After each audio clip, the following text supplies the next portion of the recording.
Well, welcome in to the Wisconsin Sports Athletic Hall of Fame show. Tommy Wortz, Mark Kass here with you, and a very special guest right off the rip. Mark first.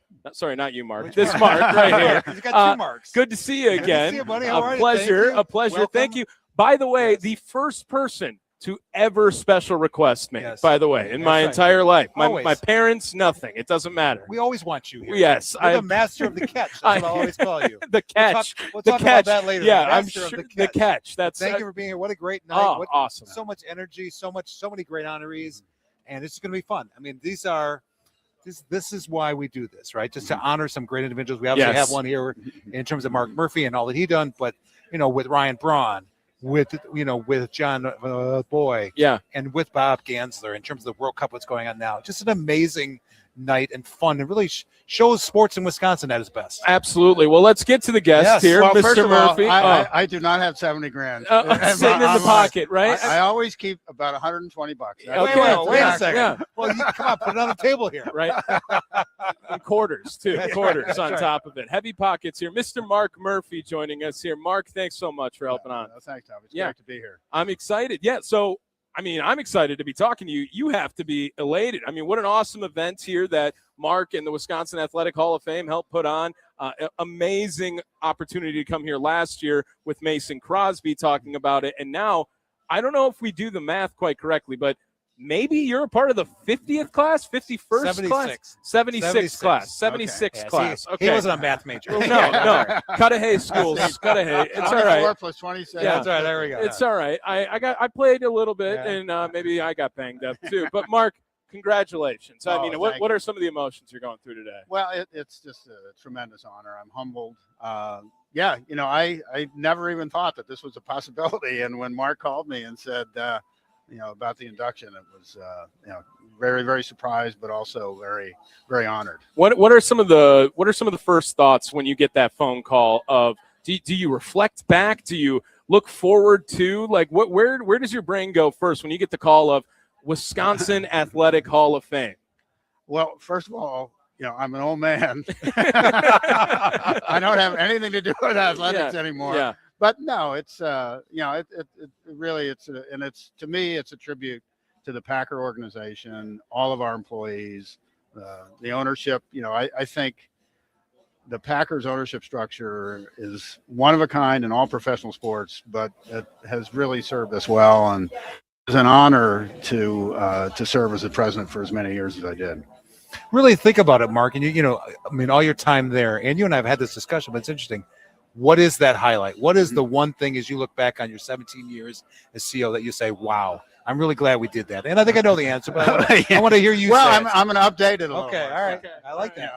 Well, obviously winning the Super Bowl. It's hard to beat that. But to end my tenure with the draft, having the draft and being able to announce the last pick, it was pretty special. Right. Yeah. And and then you and I have talked about it. We lobbied the league for many years once they decided to take the draft on the road. Yeah.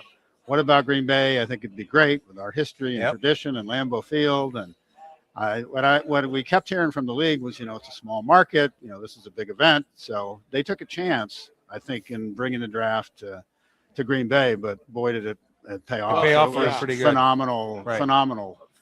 Second largest crowd ever, and in the smallest market by far.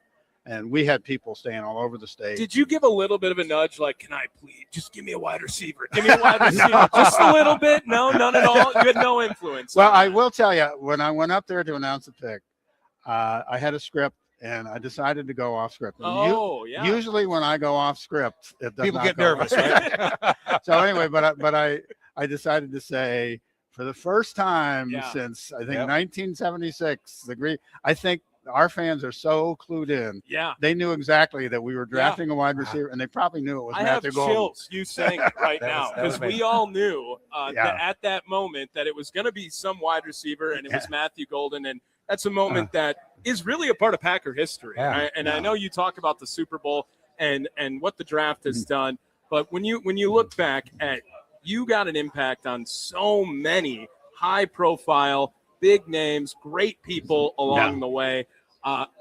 Where do you point to being thankful and grateful for that as well during it, because I'm sure you couldn't have got there by yourself. No, there's so many people. I mean, Ed Policy has been great. Paul Baniel, Craig Benzel, there've been people that are here.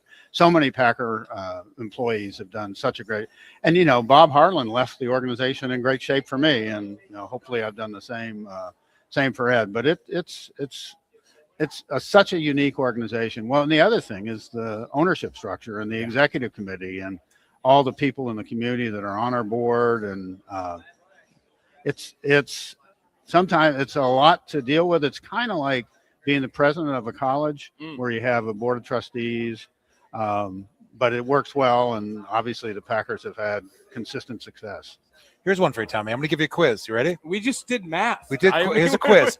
Only, as far as we know, right, Mark? As far as we know, the only player and CEO to actually win a Super Bowl. Oh, okay. What's the answer? Well, we say believe to be. Believe to be. Believe to be. Okay, what do you think the answer is? Is it Mark Murphy? It is Mark Murphy. Yeah. Think about you, that. Elway. Yeah. Think about that. I mean, as a Redskin, you weren't the president. Right. I mean, as a Redskin won Super Bowl, and then obviously CEO of the Packers. I mean, Mark, maybe talk about that. What was obviously as a player, it's a big deal. Was it even a bigger deal as a CEO?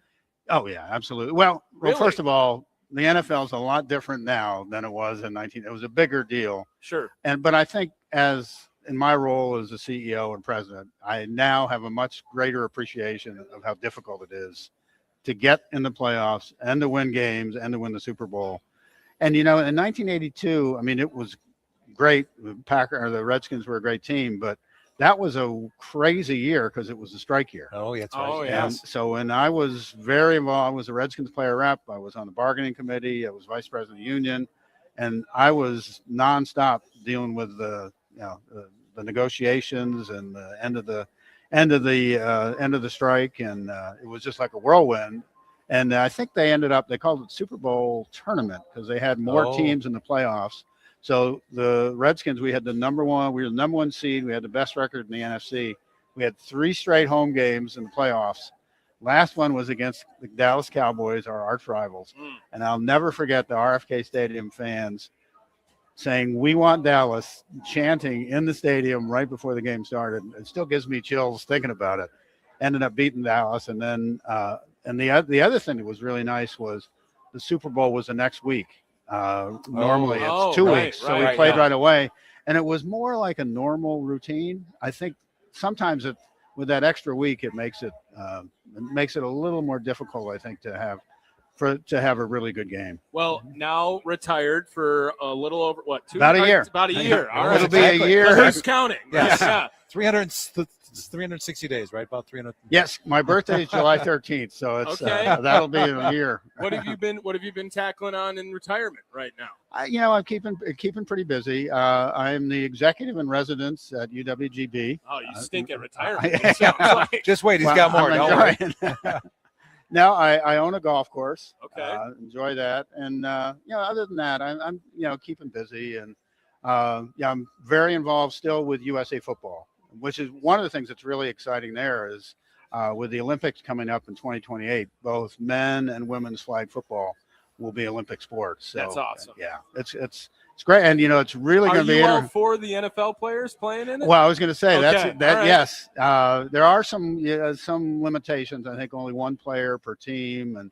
But that's going to be a fascinating process to see how that team is, because there's only 10 players on the. All right, give me one player right now you'd want to see on USA Football. Oh, that's Jason. No, Jordan Love. Okay. All right. I think Jordan would probably love that too. That would be Think great. about that, being able to represent your country. That's what and I think a lot of players have said, "Gosh, it's such a unique opportunity to participate in the Olympics." And right. So, but I started to say that's going to be a really difficult decision on who makes the team, and because flag football, having watched it, I went out and watched some of the tournaments out at. and it's a different game than the NFL, and the players, the receivers particularly, are smaller and quicker. It's a smaller field, and quickness is much more important than straight out speed. Mm-hmm. Yeah, I completely understand. Well, not the quick. Well, I was gonna say, wait, but I get Yeah, why. that's right. I get why. Neither was I. I was gonna say, how did that turn to you? I wasn't quite sure. I meant just from an elusiveness Yes, standpoint, I yes. could see why it would go in with that. But Mark, we're going to be up against the clock here. Last thing I just want to bring up to you. Congratulations again. What are you planning? You got anything special going off script for Wisconsin? I'm going to be. He and I are doing a Q&A. Mark, I'm not letting him go off script. Yeah, he's gonna keep me on script. No, but we're going to get some good stuff out of him. We're going to talk about kind of the draft pick that he wishes he made. We're going to talk about his favorite player. We're going to have a little fun on stage tonight and kind of make the crowd say, "Geez, I wish Mark was still there." Right? Absolutely. Well, Mark, thank you so much for jumping on thank with you, us. Tommy. An absolute pleasure.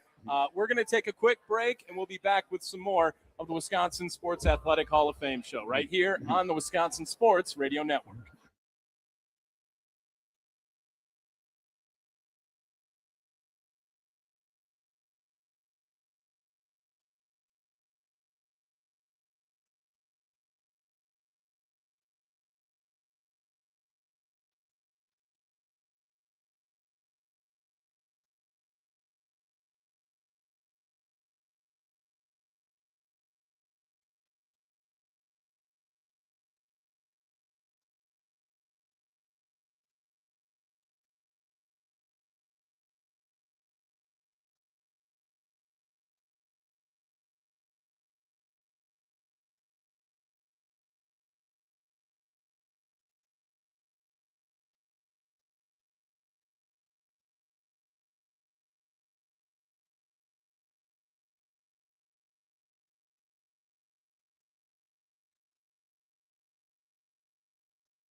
Welcome back to the Wisconsin Sports Athletic Hall of Fame show. Tommy Wortz, Mark Kass, your host, and we're joined by another special guest. Go ahead and hold that bad boy up right there. Yeah, something you and I have never seen before. No, I got to touch it, though, which was crazy. Caroline Harvey of the U.S. national team, hockey team, joining us here on the program. Caroline, how are we doing today? I'm doing well. How are you doing? I'm doing very well. I'm going to talk about her last 4 years. Want to talk about it real quick? Go for it. Go. Last 4 years, she's played in 4 national championships games. Okay. Won 3 of them. I don't know why she'd win 4, but she won 3. Could have left the last part won out. 3. Got it. Yeah. She won a silver medal for hockey and then won a gold medal for hockey. All in 4 years. What have you done in 4 years, Tommy? I got to hold a gold medal, right, and that's about as close as I can get to any so of I think those she's got us beat, doesn't she? Yes. And so when Mark lists all those off, Caroline, where's your head go first? Which one of those stands out? Is it the journey? Is it the destination on all of those accomplishments? I mean, I'm sure you get plenty of questions about it, but how proud are you? I'm very proud, but I would say I think about the journey. I mean, it didn't happen overnight, and also it's not an individual thing. It's all this is accumulation of like team efforts. It really does take a village to win championships, to win all these things. So it's important to reflect on that and how special like my time at Madison was. All the amazing coaches, teammates, trainers. The list goes on. And same with USA, our coaches, all the people that put in all the time and effort. Really takes a lot to win medals and to win championships. What are some key differences from those, right? I mean, we talked about all the accolades there, specifically maybe the women's college hockey scene versus the women's national team. Obviously, it feels like it ramps up on the outside, but what are some key takeaways and the differences of preparation, the game, whatever comes to mind with that? Yeah, I feel like they're pretty comparable when you think about Ohio State, Wisconsin final, like NCAA championship, and then Canada, USA. But I think the difference is like the small details, doing the small things right on the ice. Same preparation, same, before games, all that stuff, all the training. But it really comes down to doing the little things right if you want to come on top at the end of games. Maybe talk about that game against Canada. What it was like kind of throughout the game. Were you nervous? And at what point did you say, oh, my God, this is going to happen? This is pretty cool. Yeah, there was definitely a lot of nerves. There always is in a gold medal game. No matter what you tell yourself, you just have that feeling, but you try to channel into excitement and calm yourself down. But it was when we pulled our goalie. I know we were down. Like all of us were like, we never had a doubt. Even in between the second, third period in the locker room, right, we're all like, it's going to happen. It's just a matter of when. And of course, when we had that 6-on-5 with Hillary in front, we're like, she's tipping that 100%. And Layla had a perfectly placed shot, so it was unbelievable. Talk about the journey getting to Madison. How'd you find yourself getting into hockey as a young girl and then finding out you wanted to play it at the collegiate level? Yeah, I mean, from a young age, I love the game. I love the sport, competing, how fast it was and playing in a team setting. But honestly, my dad introduced me. He was like, there's college hockey. And I didn't know about it for a while. But then once I hit the age of like 10, 11, I'm like, okay, I think I want to play collegiate hockey. But the first part of that is going to prep school. So I committed. I went to a prep school, Rochester, New York, Selects Academy, and then the process for collegiate athletics happened from there. Kind of, yeah. Interesting. Talk about your time at Wisconsin, kind of what it meant to you, and now kind of looking at Wisconsin, what it means to you going forward. Yeah, it meant everything, and I'm always gonna support Wisconsin and just be behind them and be rooting for them always. The fan base is incredible, the community is incredible, the coaches, the teammates, just everything. The list goes on and on. Just a phenomenal experience. Yeah, it's just feeling super grateful for the last 4 years. I mean, I know that you were obviously went into it hoping of its success, but to end up in 4 finals and win 3, did you ever think that would happen? No, if you told me beforehand, definitely not. Right. It was each year was special. Even when we lost, it was still special, and it's proud for us to be like, okay, we made it to the final game. This is special, but it made us hungry when we lost. So we were like, we want to win some more.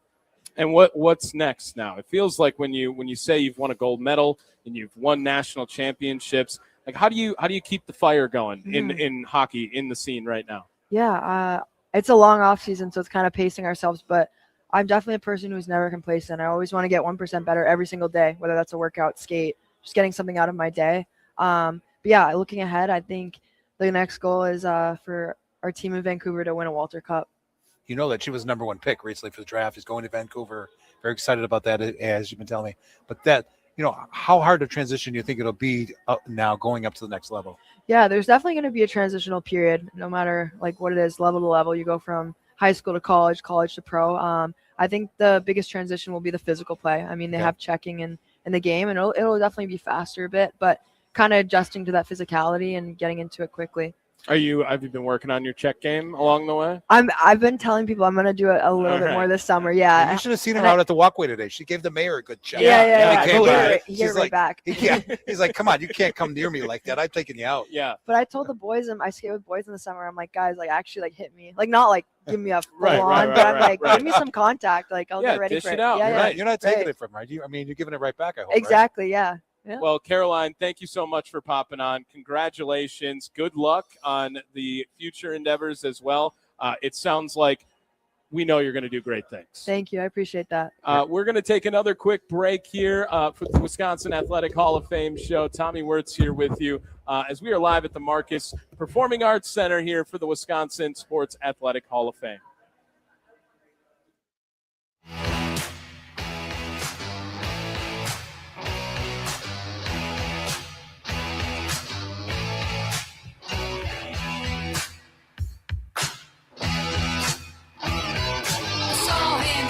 There by the record machine, I knew he must have been about 17. He was going strong, playing my favorite song, and I could tell it wouldn't be long that he was with me, yeah me, and I could tell it wouldn't be long that he was with me, yeah.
live at the Market Performing Arts Center for the Wisconsin Sports Athletic Hall of Fame.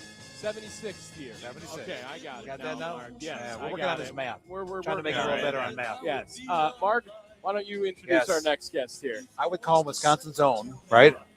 I would say so. I would say so. He's Olympic hero, three-time medalist, 2 golds, 1 silver. What did you do for the past couple months? Anything? I held Caroline's gold. Right. Well, and I've never even seen 3. Right. At the same time. He's gonna bring him out later. He's got 3, an incredible Olympics. But what's cool about Jordan's story is he's homegrown. That's amazing. Jordan, thank you so much for popping on here with us right now. First of all, I asked you in the break here, I was wondering if you'd be getting sick of these right now, because I'm sure you've had a busy last 7 months or so here leading up to the Olympics and now here at the Wisconsin Sports Athletic Hall of Fame. First of all, congratulations. What a fantastic winter. How was the Olympics for you? Yeah, thank you. Yeah, it was a pretty good experience. Had some really good races. Won a couple gold medals, silver medal. Would have been nice to have that 1 gold, but it went well. But as you said, like doing a few interviews like this, it doesn't get too exhausting, but it can. Okay. You know, but now I said I just need one more. Right. Out. One more. Just one we more. can pull it out. Yeah, No, he's got to yeah. do 2 more. I got 1 on Right. stage Okay. tonight. We need 2. Listen to Mark, Yeah. too. That's probably I better. think it'll be fine. So talk about the experience, right? Yeah. You get to go out to Milan and you compete against the world's best, and Yeah. you got to the top multiple times. Right. What is that like? I can't even I fathom. mean, I've won multiple world championships, but there was nothing really like going to the Olympics. I mean, it's just a totally different ball game. You have all the athletes there from multiple different sports. The media pressure is, kind of high. I don't really care about the media pressure too much. Yeah. I'm more focused on myself and Absolutely. what I can do. In the village, like we have to take 45-minute bus rides back and forth and eat the village food, which wasn't that great. No, So, what was the worst thing? What was the Oh, worst? Yeah, what's thing? worse than you ate? Well, the chicken breast was it was pretty thin, pretty dry. So I totally stopped eating any of their meat. And I actually sent my blade tech to a grocery store, and he would go and buy steaks, and he would fry them up on an electric frying pan. nice. Yeah, Maybe so, this is why he was so good. Yeah. Yeah, He got a right. little steak. I like Yeah, that. So that worked out well. And, I didn't like it if it was overcooked or, if it was too rare, had to make him redo it sometimes. Right. It was fine. Yeah. But yeah. Maybe talk about when you won that first medal. Obviously, the first gold. Yeah. Yeah, I mean, everyone's talking about it. Everyone expected you to do it, but then you Oh, yeah. able to do it. What's that like? I mean, I was kind of the number 1 guy going into that race, but Right. the 2 weeks leading up to that was so, I wouldn't say mentally exhausting, but it just felt like it took forever because I had to fully prepare, and it's the one that I know I can win, and if I Right. do everything right, it'll end up happening. But just seeing everybody else and how they were performing, everybody was looking really good in practice. I got into the race, and I was a little bit behind at 600 meters Right. in, and he started pulling away, and I knew like, I can't let him beat me in this last lap. I mean, it's kind of like my signature move. I have to, Right. go past him. So I was able to get past him, beat him next day, 500 meter. There's a funny little story. We're sitting in the warm-up area, and he's looking over at me. Debu, he's like my Right. main competitor. Right. Mhm. And I don't know if he's like trying to intimidate me or something, but he's like looking past me, and I'm like, all right, he's always looking at me, whatever. And we're changing, and then he pulls down his pants, and I'm looking at him, and it's like, is he wearing banana underwear? It's Chiquita banana underwear. I'm like, I can't let a guy who's wearing Chiquita Right. banana underwear beat me Only in a on the race. Hall of Fame show, I couldn't Tommy. let that. Are you getting stories like that? Oh man! So I knew then. So you I knew had that to win. you had to Yeah, win. yeah. You're not letting the guy wearing Chiquitas win. and Jordan No, bought a pair of not at all. cucumber underwear. Yeah, Right yeah. after. No, not at all. No. His teammate was wearing strawberry underwear. So. Yeah, right. Well, how much now? We talked about competing for the U.S., right? Yeah. And that I can't even imagine the pride and the emotions that come in with that. But talk about it from a Wisconsin angle too. I mean, I can't think of the speed skating lore that happens here in Wisconsin. And Oh, it's big. you're Yeah.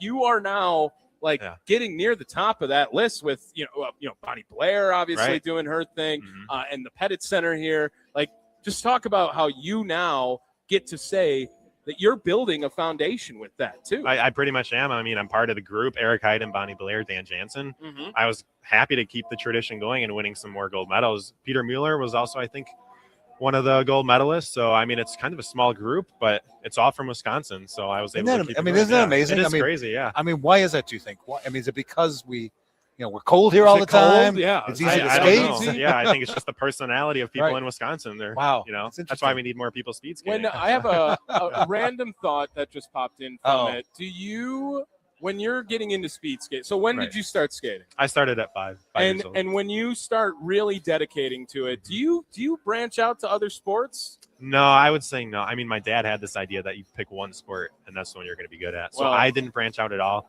You We picked do the right one. I was I gonna did say, pick the right I one. think Yeah. Dad was right in Yeah. this case. Right. We do cycling and stuff, but I don't do any like football or baseball. I just do Nothing anything. growing up No, from there? It was just all speed skating. And yeah. and you were hell bent on it from that young of an age. You knew that's what you were going to do. Yeah, I was pretty good at it when I was younger. When I was 13, 14, I wasn't so good, because other kids were getting better quicker than me, but I enjoyed beating people and we all took it pretty seriously. And so. talk about I love the conversation of you just wanted to get there, right? You just wanted to Yeah. get to that moment. But Right. really, that's all about being a competitor, right? Is getting yeah. to the moment because you Right. know once Mhm. the race starts, you're going to be fine. Oh, right? yeah. But just talk about I love the comment of it is mentally training and mental toughness plays a huge part in your sport. The mental part is before the race, like you said. In the race, I mean, there's nothing you can do. It's just you have to send it and go. So before the race, if you get in your head too much, I like to take a nap 40 minutes before the race Really? starts. Yeah, just get your You mind can get off that of anything. relaxed. I have 40 to. Yeah, minutes, you have really? to. Wow, Yeah, that's Mhm. impressive. Just so you're not thinking about negative things that could happen in the race. Mm. Because those things will mess you up. So once you're in the race, I mean, you're just in autopilot mode trying to win.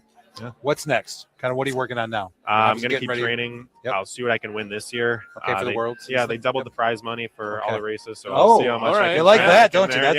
That's yeah. It was nice to hear. Yeah. So we'll see what I can do. But Okay. I'm Let me still ask in another shape. question. I'm just Yeah. curious. Of the Wisconsin skaters, Mhm. is there one that you looked up to? Is there somebody who was your mentor, or you tried to be like? Eric Heiden for sure. Okay. I mean, even going into the games, just seeing him having won 5 gold medals in all the distances across the board. I mean, I knew that would be really tough to do, but Right.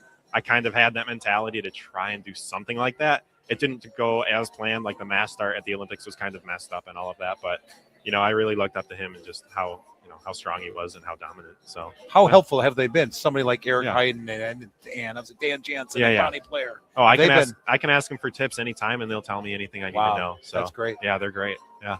Well, Jordan, I have to thank you for popping on here. This is a super cool moment. Do you have the medals with you? I do, yeah. He Why just- don't you in my whip pocket, them out? yeah. What has for he the got in his people? pocket here? Let's Yeah, just yeah, see. right. I thought I was know, like, this guy's got our last hamstrings guest had of one. steel over Yeah. here. Our last guest had one. How many you got Yeah. with you? I got 2 right here. There's the Okay. 2 golds. 2 golds. Yep. All right. and a silver. And which the is silver. nice. That's all right. That's all right. It's still But nice. It's still another medal. So But Yeah. It's still another medal, but it's exactly. come on, it's pretty cool. Isn't it? It's pretty cool. Yeah. it also does it feed you A little bit. a little Yeah, bit, a right? little bit, Like yeah. you throw it out there like and a right. silver, but Right. Yeah. you want 3 golds. I would love that. I mean, the silver was probably in my best distance. Yeah. So that's kind of annoying. So I have to come back and try and fix that. So All right. Well, Yep. we hope we wish you nothing but the Yeah, best, thank you. Jordan. Thank you for Yep. being And here. thank you so much for popping Yeah, on thank with you. us. I Yeah. appreciate it. Thank you. Thank you. Good to be. All right. Well, Mark, we'll Wait. sit down. So what can we do next? First we had 1 medal. Now we got 3 medals. So the next guest has to have 4. We that can ours? try that. Yeah, We we'll can find try somebody that. who's cool. We got a lot of cool people here tonight, Tommy. That would be. I don't amazing. hold events without cool people. No. Well, Jordan's going to get out of here. I'll hang around here with Mark for just another second to talk about the Wisconsin Sports Athletic Hall of Fame. Mark, this is now the second time I've been a part of it. How long have you been with the Hall of Fame It's again? been a little over 2 years now. little over 2 years. And last year was such an incredible event. It was. It with was pretty, an amazing class Ernie where Johnson. we had Ernie Johnson, Joe Thomas, Yep. Mason Crosby, and this year, talk a little bit about John Boyd, Bob Gansler, Mark Murphy, Ryan Yes, Braun as well. I mean, what I like about this class is that it's just, it's a variety of sports. You get it soccer. We don't have a lot of soccer people in the hall. You have somebody who's in a wheelchair who played wheelchair kind of basketball. So to me, it's spreading that out and seeing the impact across all states. And Ryan Braun, come on, I didn't grow up, but I watched Ryan Braun and the clutch. The thing I love about Ryan always is who hit that clutch home run? Remember in 08 when they first got after 26 years of not being in the playoffs? It was Ryan Braun. That goes up. CC We know Sabathia, but exactly Ryan where Braun. it is. Yeah. I mean, that's and think about Mark Murphy and think about the Packers from 02 to what to the end in terms of what he did and what happened. And he'll talk about it tonight. He got there a month after he got there, he had to trade Favre. 16 years later, he had to trade Aaron Rodgers. I mean, think about the tough decisions and that job and the Packers. And the thing he talked about with us that he loves the most is that they were consistent. They won. What is the part that you are the most proud about with the Wisconsin Sports Athletic Hall of Fame? I think it's tonight. It's all these people are coming here to see these athletes. It's not about us. It's about athletes, and that we recognize greatness in Wisconsin. We have so many great athletes in our state, and to be able to highlight them, whether they're a CEO or whether they're a 3-time medal winner at age, what is it, 22, 24? Yeah, right. And that's, again, what have you and I done at that point? Nothing compared. So to me, it's realizing what gems we have in our state. That's amazing. Mark, we're going to take another break. We'll find another guest We'll just wander around and find somebody. There's gold medals everywhere. That's we got right. medal detectors ready to go. It's the Wisconsin Sports Athletic Hall of Fame show from the Mark Performing Center.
Back here at the Marcus Performing Arts Center, Tommy Wortz, Mark Kass with you, and our next guest, Mr. John Boy. I've had the pleasure of meeting you once already, but good to see you again, sir. Yes, good to see you. Yeah, that handshake, man. Yeah. I imagine I would have thought you had a cut-off suit today. I would have thought you had a suit coat Yes. showing them off a little bit over here. It's an impressive what they do. Absolutely. Have you ever tried it? No. I tried it once. Never again. My arms hurt for weeks. What you do is so impressive. It is crazy. Well, and you said that you got a couple games coming up here, heading to Canada next for your next basketball game, huh? Yeah, I got to catch a red eye early in the morning, so I'm going up to Toronto for some friendlies against Italy, Australia, and Canada for the next week. Is that common with the friendly scene? Like it's always all these nations coming together at one time, or are there a plethora of these where you kind of just communicate beforehand who you're going to play? I can imagine that everyone knows everyone in the industry. With our recent success in the last several Paralympics, it's more of an open invitation who wants to come over, and a lot of teams don't want to. No, So, really? interesting. Why is that? They're a little intimidated to play. Oh, I like that. Yeah, See? yeah, that's what I You mean. know, The I mean, he just brings out the medal and shows them that. right. That gets yes. it going. Both of them. Both Both of them. That's them, right. Yeah. That's what I tell you. See, we had a 1 medal, we had a 3 medal, now we have 2. right. We don't just bring Tommy. We just don't bring random guests here. No, none We at bring all. medal-winning guests And here. on top of it, how many natties do you got? 3. Three, right? Yep. At UW Whitewater, Yes. where it's like the mecca Yeah. for wheelchair So, basketball. I need to ask this right? because I've always wondered why Whitewater. I mean, they have some amazing success. You're obviously a big part of that, but why did that happen to Whitewater?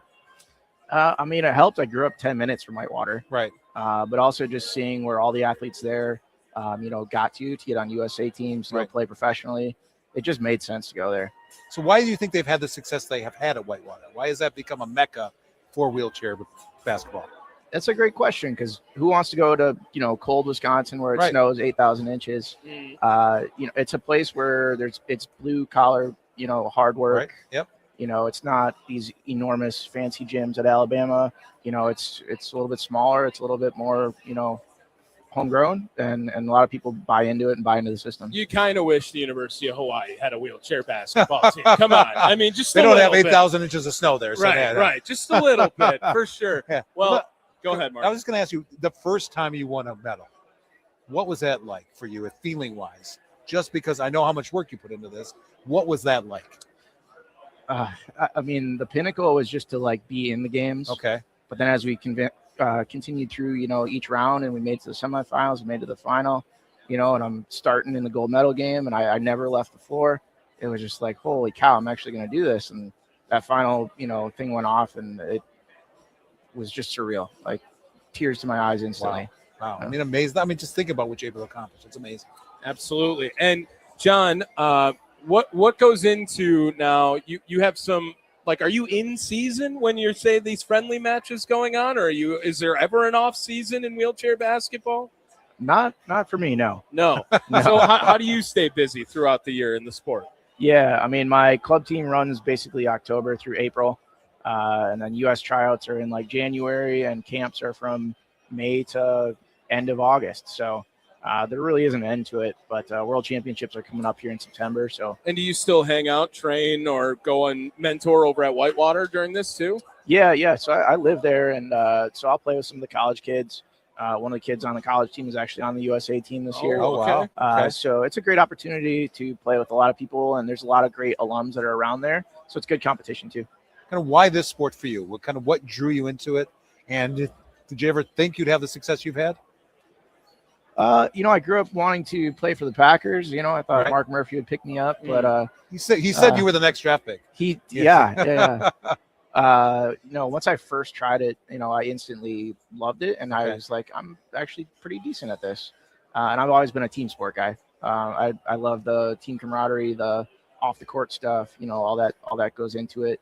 That it's not just one person; it's a whole camaraderie. Why do you think the sport has grown as it has? There's just so much interest in it. It seems like everybody now is watching it. Maybe 8 or 10 years ago they weren't. Why is that? I think it has been a lot of programs across the country.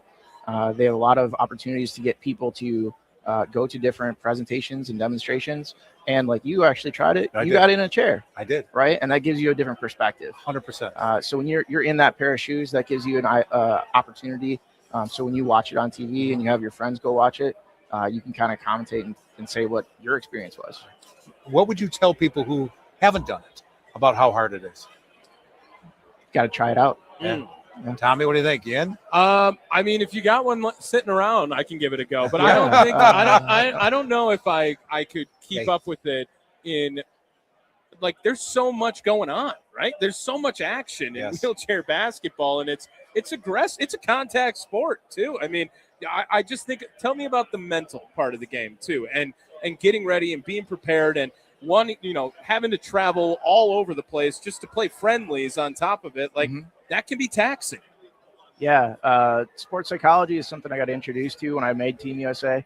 Huge part of the sport, huge part of the game. Having your own, warm up, mental preparation, and even middle of the game just to anchor yourself, make sure you're doing what you need to when you're out there. It far and away is super important. And if you are now, what is some advice you would have for someone looking to get into wheelchair basketball, and how do you try to help grow the game along the way too?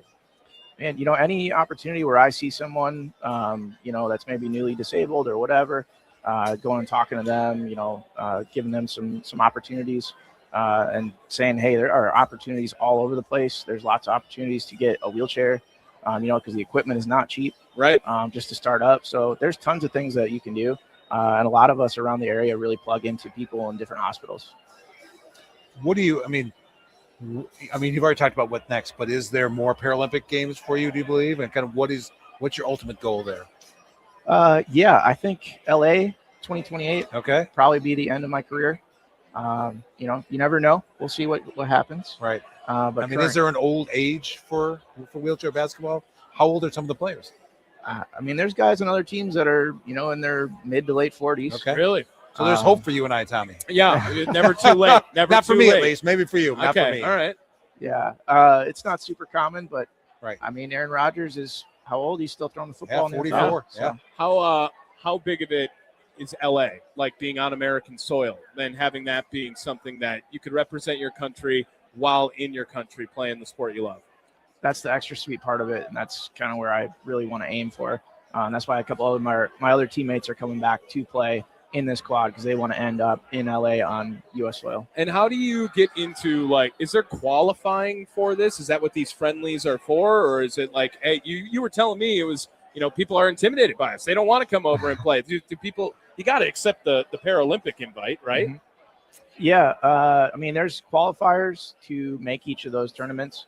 But these friendlies are more just for whoever wants to get some opportunities to get a look at some other teams. But there's qualifiers to make world championships. There's qualifiers to make LA. And then there's tons of friendly tournaments that happen all over the place. And what are some other countries that you're really seeing a lot of growth as well in wheelchair basketball? Some of them are more formidable opponents are Great Britain. They got a dude that is absolutely gigantic. Yeah. Can almost touch the net in his chair. Spain is really, really good. Mm-hmm. Australia will be an interesting one to play this weekend. They're a very physical team. They're going to knock you on the floor quite a bit. It's like hockey checks. Yeah, we were just talking about checks. Talking with Carolyn about hockey yeah. checks. You guys get a little bit of that, don't you? Yep, but they call fouls. So oh, okay. Sometimes, right? You got to yell at the ref otherwise. Do you get the boy foul? You like the LeBron of wheelchair basketball? You get the foul calls, you think? No, I'm too little for that. All right. Well, John, talk about the Wisconsin aspect too, to being able to represent your state on top of that, as for your country. Of course, that's a pride of its own. But talk about being from Wisconsin, homegrown, Whitewater, and maybe just say some things about Wisconsin in general throughout this process. Yeah, Wisconsin sports, obviously I'm very biased. I grew up here. Grew up thinking I was going to be playing for the Packers. Played at Whitewater. Been to Badger games, been to Bucks games, all that stuff. The core of sports here is unbelievable. The fan base, you go to any Packer game, you see the people that travel all around the country and that come to the home games. Wisconsin has meant everything, and it's really an honor to be inducted in the Hall of Fame here. Yeah, and take us through that phone call and that when you first inquire and hear rather that you're going to be in the Wisconsin Athletic Hall of Fame. What are some of those emotions? I got the email and I thought like it got sent An to the email, wrong person. Mark? I was. You Yes. can't even call them. Yeah. Much more personalized than an email. I've enjoyed getting to know John. I mean, I think this is what I love about John and what he's accomplished is that it shows anybody can do it. I mean, it's about kind of what you guys talk about. I mean, inclusion. Just anybody can be successful at anything, and it doesn't matter. And what you have accomplished is amazing. Is John the first wheelchair basketball elected in here too? What does that mean to you? I'm the first adaptive athlete. Yes. Okay. So, He is. Definitely means a ton. I think it's really cool for our sport. A lot of my teammates are really excited. 5 of the guys on the U.S. squad right now are Whitewater players or alumni. So they're really excited for me as well to come back to campus and see that. So it really hopefully paves the way. That's amazing. Yeah. Mark, anything else? I think it's going to be fun. We're going to have a great conversation on stage. And I hope people learn some things tonight and really see how important and kind of how successful this sport is. Absolutely. John, thank you so much. Appreciate it. You're an amazing story. Amazing that you're here at this night. Let's see if you can top Mark Murphy in his speech. What do you got planned for the speech today? Now it's Q&A. That's right. There's no speeches. He's going to have. We're going to have a great conversation. Again, Mark, it is me. Did he prep you on the questions already? No. It's more fun to be surprised. No need. No need. I'm not worried about John. He's got good answers. Yes. Awesome. We'll take one more time out here, and we'll come back. We'll wrap things up here on the Wisconsin Athletic Hall of Fame show. John Boy, thank you again. Thank you, John.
right, welcome back to the Wisconsin Sports Hall of Fame inductions show. Tommy Wortz, Mark Kass here with you, and joined by Mr. Ryan Braun. You know him, Milwaukee Brewer legend. Come on now, I brought you medalists today, gold medalists. How many gold medals you got, Ryan? I have none. But I'm honored to be in the presence there you of go. those who But do how have many gold clutch medals. home runs have you hit? I got a couple. You got a couple. under You my got a belt, couple yeah. of those. Ryan Braun joining us here on the program. Ryan, thank you so much for giving us some time, shaving out some minutes here. You brought it up. I did. You said clutch home runs. 2008. Let's get right to it. Is that the one? Is that the one that you think of when he says clutch home run?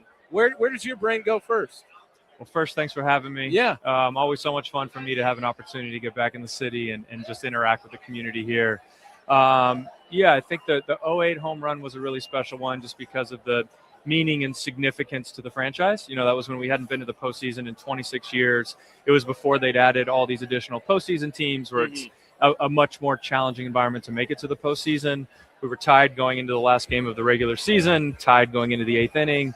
I remember us watching or following the box score at the time. I think it was the Mets-Marlins game that were essentially playing at the same time.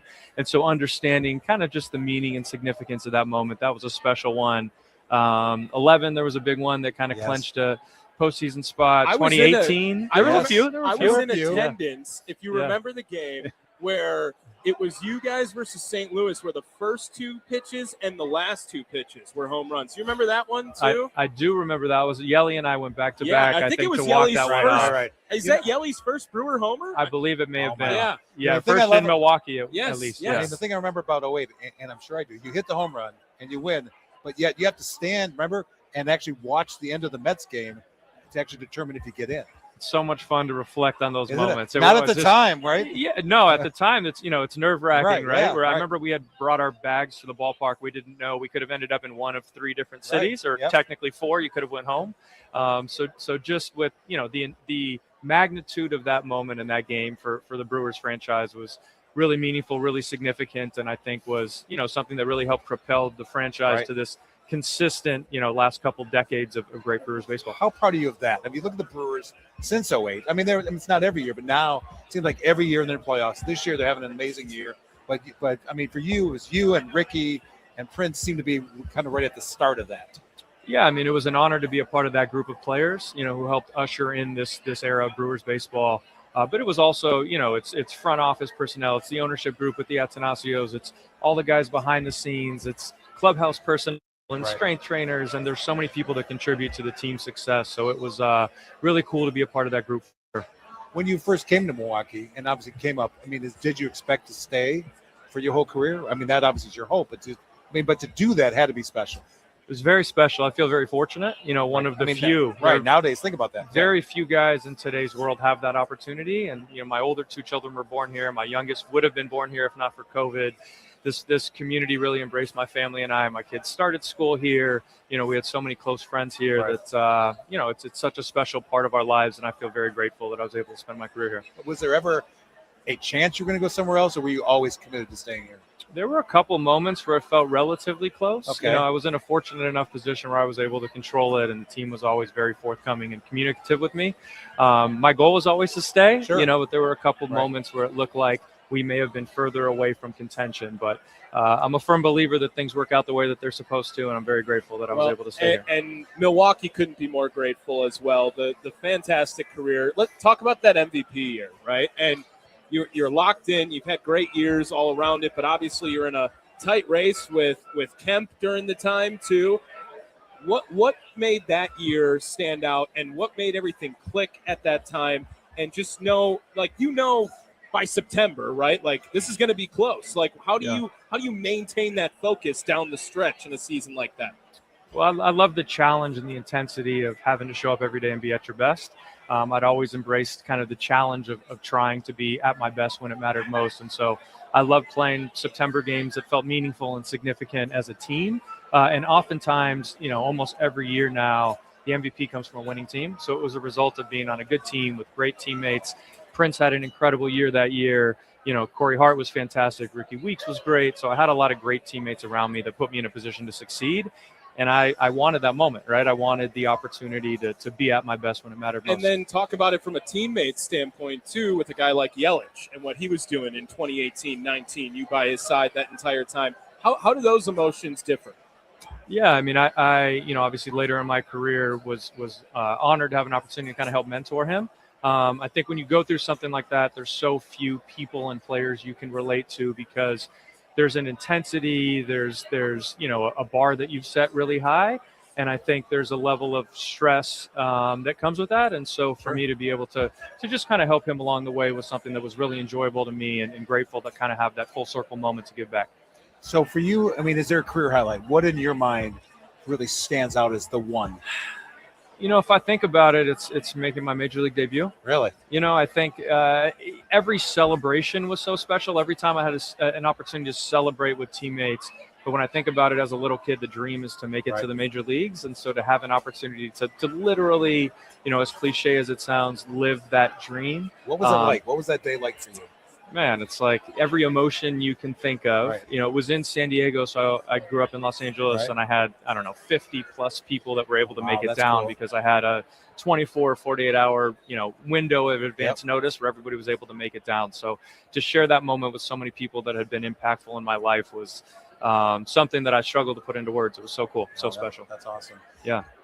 And now, let's fast forward to this. Some people are calling this like the golden age of Brewers baseball, right? Obviously a team that's still chasing that first title. You guys were right there. You were in the big games to lead up to that moment. And you see that you kind of passed the torch over to Yelich and how he's been a fantastic leader for the clubhouse right now. You still keeping tabs with the team right now? You still involved with Milwaukee Brewer baseball? Yeah, very much so. I mean, I've had an advisor role at the team for the last few years. What are some of your thoughts about the current configuration of the ball club right now? It's incredible to watch their success. It's fun, right? I'm a fan like everybody else, amazing. And to see the consistency with which they've won and meaningfully exceeded outside expectations year after year. To see them get the most out of, kind of every player they acquire, to see these draft picks continue to be developed. It's exciting. It's fun. It's clearly a large contention window. And ultimately, you want to give yourself as many chances at this as possible. And it feels like they have a young group of players where hopefully they give themselves a number of opportunities. But I think we're at a place where our front end rotation is able to kind of. There we go. How would you face Jacob Mizorowski? Yeah. How would you approach? I mean, you look to get him early in the count. You don't want to get to 2 strikes. You hope you get a fastball down the middle. At 105.5. Yeah, but when you line him up game one, he matches up with anybody, right? Yep, and I don't know that we've ever been able to say that, like whether that's the Dodgers or any of these other teams that are stacked with front end rotation guys. If you look at the front end of our rotation, we compete with anybody, and that's what you want. That's what gives you the best opportunity in these short series where you play against the best teams. Well, and you brought up 2008, Mark, and a very impactful move to go out and get a guy like CC Sabathia during that time as well. Some people asking for it this year. Before we get into any of that, talk about that moment where you what was knew it like having CC on that the team? guy just seems like he's larger than life type, it literally and figuratively. Yeah, I mean, it's hard to quantify the impact that has on the group, right? When you know that the front office has gone out there, made the commitment, believes in that group, that we can get to the postseason, that we can make a deep run in the postseason. It really just, it's exciting, it's motivating to the group. And obviously, the front office always does everything in their power to put the team in a position to win. But that was certainly a moment that felt like, okay, we're really going for this. They believe in us. They believe in this group. And when you hear that in a clubhouse and you compare it to what they're doing right now, there's a big name out there. Everyone's calling for Scooble over here. Is that something that you can encourage from a fan's perspective, or do you see what the success has been? And there's an argument for the other side of it too, where why mess up a good thing right here? Yeah, I mean, I think you have to give the organization the benefit of the doubt. Like, they've had so much success. They've consistently put the team in the best position to win. They're doing everything in their power to go and make the team better. And whether that ends up being the highest profile, potentially available player or not, that they're going to do everything in their power, within reason, where it's not going to adversely impact the team over a long period of time to be successful. I've heard you talk a lot about kind of Milwaukee. Yeah. And you talked a little bit about it earlier, but what has it meant to you? I mean, now coming back and seeing this and what's going on tonight and just over the years, I mean, fans seem to have really embraced you. And kind of what does that mean to you as a person who didn't grow up here? Yeah, I mean, it means the world to me. This place is a second home to my family and I. They've embraced us since day one. Just such good people. down to earth, blue collar, hardworking. I've loved being a part of this community. I think one of the coolest things about being a professional athlete is that it gives you this platform where you can try to give back to people that have, supported you and been impactful. And the fans here really have an impact on the Brewers' success. I think that can't be understated. They show up every day. They're so supportive of the team and the players. It makes you look forward to going to the ballpark. It energizes you. And for me, I've just always been so grateful to have the opportunity to be a part of the community and to interact with the people here. Actually, one of the things you and I were talking about when we were walking the walkway today was some of the Brewer greats, whether it was Cecil Cooper, Paul Molitor, Robin Young, now Jim Gannon. Now you're among them. Kind of, what does that mean to you? Number one, you're telling me I'm old. I think you don't get that title unless you're like, okay, you're getting old. Well, that means Robin's old too, so that's true. It's fair. No, I mean those are. I think it's important to celebrate the history and tradition of the franchise. Right. It's important for young guys to have something to aspire to be a part of.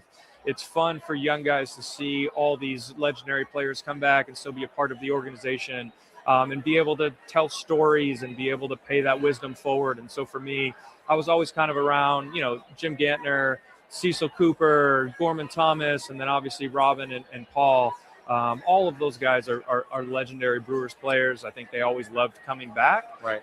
And so for me to now be in a position where I can, try to help some of the young guys that are early in their career figuring things out is something that it's been a lot of fun for me. I'm very grateful for the opportunity to get to know all of those guys. And I think for all of us, we celebrate, the history and tradition of Brewers baseball here. Mark brought up all the great legends and all of them great players. Bob Uecker, we would be remiss to not bring up. I think people would love to hear, it's the first full, another season now without him. Yeah. And we all miss him. We all know the great stories that we've heard over the years.